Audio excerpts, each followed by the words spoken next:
iki tamam, iki ana kol koygan, sangrası onu çarptı. Öyle bu ötüp ketme. Naşı ahırga giren insanı kertten. Bular endi özüm territoriyasida ish qilyapti. 5 metre tashlab. O'tgan yili ham syomka bo'lganda.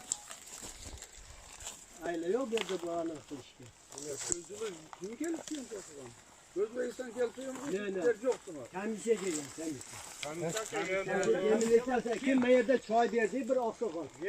Ha, boyaqni yegish kerak. Shunda ham aytgan. Buna grantdan hozir to'xtatamiz nepravильный joylarim degansizlar. Xudo xolasa sizlarga o'tadi degansizlar. Mana eshitib turing. Mana o'tgan. Yusuf Boyashovich kelib aytgan.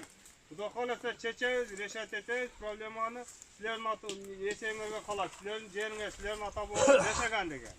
To'g'rimi? Mana ki ahvol, ne bo'ladi? Men sebepten el bilan hech kim suylashgan yo'q tag'in, admin qildilar Aravonga. Bir adam kim oldu? Ana aytkilarmi?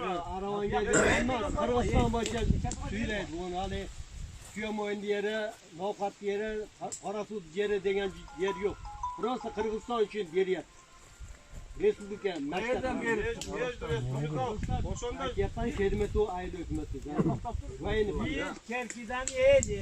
O'zi Qirg'iziston bo'lsa ber. Sefer. Ha, boshqa yoqdan berib qo'yadi. Ne sebepten bizni şuraya yo'qa beriverding. Kele. yo'q, men bergan yo'qmi? Kelema şo'gan bittasi berganda. Yo'q, siz xalqqa pulni degansinglar. Ya bu masalani to'xtatib qo'yaverim, ana ichine qo'yib yo'q. Bizga o'sal adam. O'sal vaqtida komissiya olib kelib turib, mana deb taqtab berib turgan odamdan yemesi kerak. O'zi kerak. Va.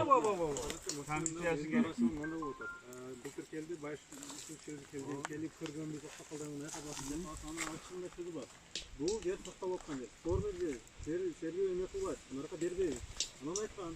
Erteng bitkili bir savar переговорга барабыз. Анан андан кийин Ошто чыгабыз. Ошто переговор болгондо элден өкүл алып барабыз, катышып турат. Жердин катышууга да чечебиз маселе дегенде. Анан азыр бүгүн билип атабыз да, бүгүнкү бүтүп өтүп.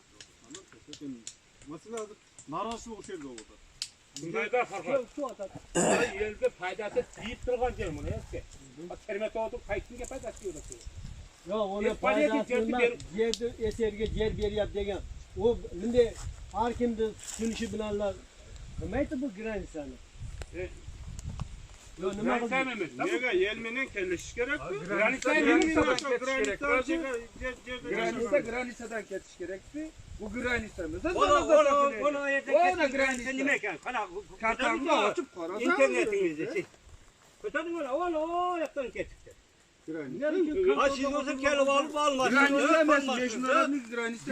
Hakem milyon sakın ettiniz. Yer vermeyin. Ye elflerge kocaman görünmedin. Ne oynuyorsun da? El faydalan unutkan yerde. El şunçalık fayda tip. 20 yıldan beri aldap geldim ona. Mana tosa oldu. Xudo xolasa suylashoz, ochilat. Demarkatsiya bo'lgan holda Narzaqa jilat deb 20 yildan beri aldap keldi.